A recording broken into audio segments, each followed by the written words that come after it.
बिस्मिल्लाहिर्रहमानिर्रहीम। 8 फरवरी के इंतखाबात को धांधली ज़्यादा करार देने में मौलाना फजलुर रहमान तो पहले ही आगे थे।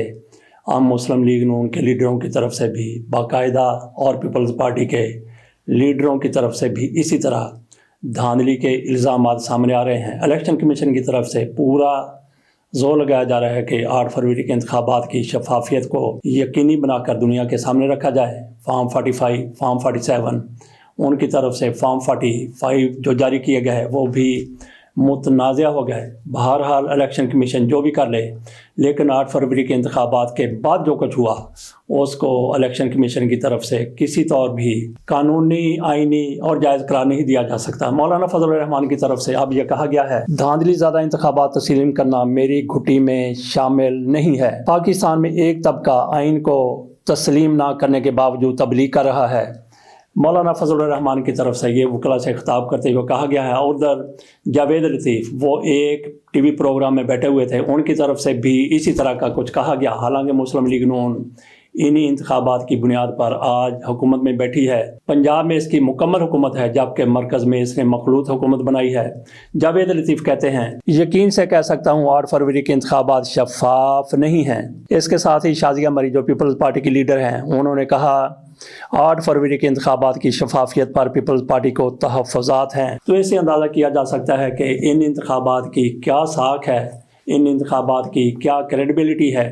तो ऐसे नताइज के हामिल इंतखाबात कब तक अपनी हुकूमतें बनाकर चल सकेंगे, ये भी एक बहुत बड़ा सवाल है।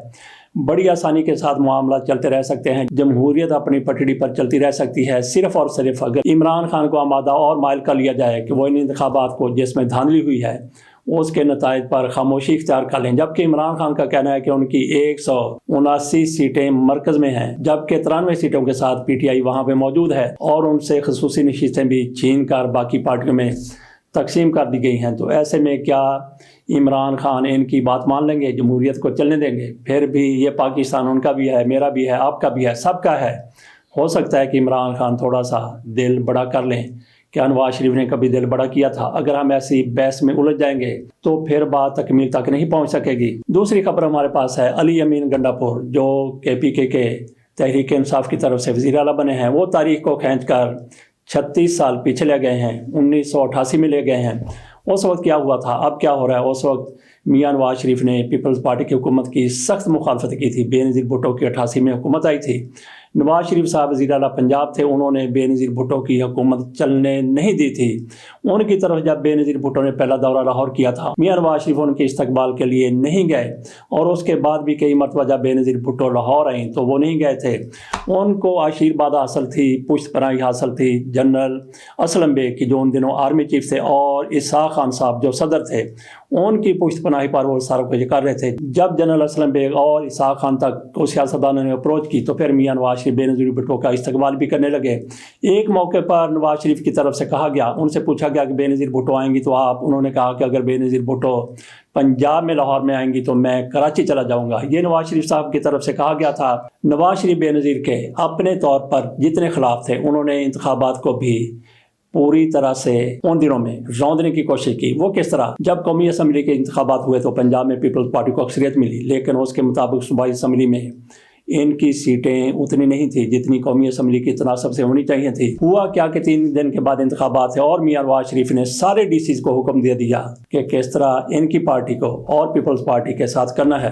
बहरहाल ये एक लंबी दास्तान है। अब यही हुआ है कि शहबाज शरीफ साहब पाकिस्तान के वज़ीर आज़म बने हैं, वो पेशावर गए हैं। वहाँ पे अब शहबाज शरीफ साहब पेशावर गए हैं तो अली अमीन गंडापुर की तरफ से उनका इस्तकबाल नहीं किया गया। वहाँ पे गवर्नर हाउस में तकरीब थी, उसमें भी अली अमीन गंडापुर शरीक नहीं हुए। इनका ये कहना है, नवाज शरीफ का जो भी 1988 में स्टांस था वो आपके सामने है, लेकिन इनका जो कहना है अली अमीन गंडापुर का, उन्होंने इस्तकबाल क्यों नहीं किया? वो इनकी हलफ बर्दारी की तकरीब में भी नहीं गए थे। उनका ये कहना है कि ऐसा बंदा जो जाली मैंडेट, चोरी किए हुए मैंडेट की बिना पर वज़ीर आज़म बना है, उसकी हलफ बर्दारी तकरीब में जाना मेरे लिए आइन शिकनी है, और इस्तकबाल करना भी उन्होंने शायद आइन शिकनी समझा। किसी भी मौके पर उनके साथ मुलाकात करने के लिए सरे दस्त अली अमीन गंडापुर तैयार नहीं है। हो सकता है कल सूरत हाल कुछ बदल जाए और ये मियां शहबाज शरीफ को अपना वज़ीर आज़म तस्लीम कर लें। बाकी सुप्रीम कोर्ट की तरफ से जुल्फ़िकार अली भुट्टो रेफरेंस पर राय दी जानी थी, फैसला दिया जाना था, लेकिन जो राय दी गई है, जो फैसला दिया गया है, وہ بالکل غیر واضح ہے، واضح نہیں ہے وہ فیصلہ۔ رائے میں کیا کہا گیا اس کے اوپر ایک ہم الگ سے ویلاگ بنائیں گے، کیونکہ یہ ایک ہسٹوریکل معاملہ ہے، تاریخی معاملہ ہے۔ اب میں آپ کے سامنے اس حوالے سے جو خبریں سامنے آئی ہیں وہ رکھتا ہوں۔ بھٹو ٹرائل شفاف نہیں تھا، یہ قاضی فیصل صاحب کے بینچ کی طرف سے کہہ دیا گیا کہ ذوالفقار علی بھٹو کو جو سزائے موت دی گئی ہے وہ ٹرائل جو تھا وہ شفاف نہیں تھا۔ اگلے ہی لمحے وہ کیا کہتے ہیں، قاضی فیصل صاحب فرماتے ہیں فیصلہ کالعدم ہو سکتا ہے، نہ تبدیل کرنے کا کوئی قانونی طریقہ کار موجود ہے۔ سپریم کورٹ کے 9 رکنی لارجر بینچ کی متفقہ رائے، 9 رکنی بینچ بیٹھا جس کی طرف سے یہ کہا گیا کہ ہم یہ نہیں کہہ سکتے کہ ذوالفقار علی بھٹو کو جو سزائے موت دی گئی تھی وہ غیر قانونی تھی۔ اس حوالے سے ان کی طرف سے خاموشی اختیار کی گئی ہے، بلکہ انکار کیا گیا ہے اس پر بات کرنے سے، اس پر فیصلہ کرنے سے، جبکہ یہ کہہ دیا گیا ہے کہ جو ٹرائل ہوا ہے وہ غیر شفاف تھا۔ 9 جج پہلے مقرر کیے گئے تھے، ان میں سے 7 رہ گئے، ان 7 میں سے 4 نے ذوالفقار علی بھٹو کی پھانسی پر سائن کر دیے۔ 3 ایک طرف تھے، 3 دوسری طرف تھے، اور جج صاحب، چیف صاحب انوار الحق صاحب، انہوں نے اپنی رائے ان 3 ججوں کے کھاتے میں ڈال دی جو ذوالفقار علی بھٹو کو پھانسی کی سزا دینا چاہتے تھے۔ اللہ ان کے ساتھ بھی نمٹے گا۔ ویسے اگر حق کی بات کی جائے، اگر سچ کی بات کی جائے تو ذوالفقار علی بھٹو پر یہ کیس ثابت ہوتا تھا تو پھر ان کو پھانسی ہی لگنی چاہیے تھی۔ یہ تو بات کر رہے ہیں کہ پھانسی لگنی چاہیے تھی، جیسا کہ احمد رضا قصوری کہتے ہیں، باقی لوگ کہتے ہیں۔ لیکن یہاں پہ کیا ہوتا ہے، کیا ہر مقدمے میں ایسے ہی ہوتا ہے؟ یہاں تو قاتل کو اس بنا پر بھی بری کر دیا جاتا ہے کہ جو FIR درج کی گئی ہے اس میں کہا گیا ہے کہ کون آلہ تھا، اور جو آلہ پیش کیا گیا ہے وہ تیز دھار آلہ ہے۔ صرف ایسی بنیادوں پر قتل کے کئی ملزموں کو معاف کر دیا جاتا ہے۔ تو ذوالفقار علی بھٹو کیس میں تو ایسی کئی مثالیں آ گئی تھیں، لیکن ان ججوں کی طرف سے جو کچھ کیا گیا وہ سامنے آ چکا ہے۔ سب سے زیادہ بھانڈا پھوڑا تھا جسٹس نسیم حسن شاہ نے، جنہوں نے کہا تھا کہ ہم پر ذوالفقار علی بھٹو کو سزائے موت دینے کا دباؤ تھا۔ بہرحال یہ رائے سامنے آئی ہے سپریم کورٹ کی، اس میں مزید کہا گیا ہے کیا فیصلہ عدالتی نظیر ہو سکتا ہے؟